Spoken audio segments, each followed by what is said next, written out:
संविधान को कुचलकर तो मोदी एंड कंपनी, बीजेपी और आरएसएस पिछले 11 साल से लगातार काम कर रहे हैं। हर जगह उन्होंने संविधान को अपमानित करते हुए, कुचलते हुए काम किया, जनता को धोखा दिया, लोगों से झूठ बोला, भ्रष्टाचार में आकंठ डूबी हुई मोदी सरकार और झूठ का एक पूरा पर्याय बन चुका मोदी खुद, बेईमान, नंबर 1 भ्रष्ट दुनिया में ऐसा प्रधानमंत्री जिसने देश के संविधान को कुचल कर लगातार काम किया है। पर अब जो स्थिति है वो स्थिति इसलिए गंभीर है कि संविधान को औपचारिक रूप से खत्म करने के लिए काम अब शुरू हुआ है।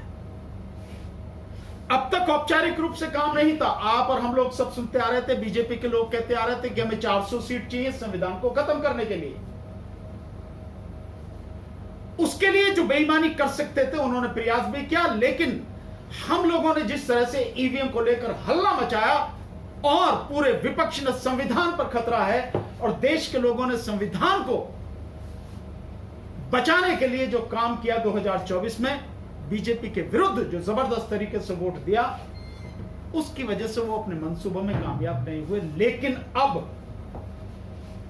इस समय जो काम किया जा रहा है, ईडी, सीबीआई, इनकम टैक्स, विपक्ष को दबाने के लिए और अपनी सत्ता को बचाए रखने के लिए मोदी ने इस्तेमाल किया।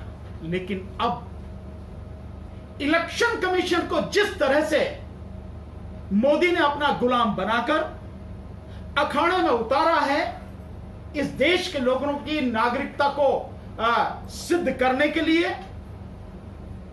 और इस देश के संविधान को औपचारिक रूप से खत्म करने के लिए, वो एक बहुत खतरनाक खेल है। खतरनाक खेल किस लिए है साथियों?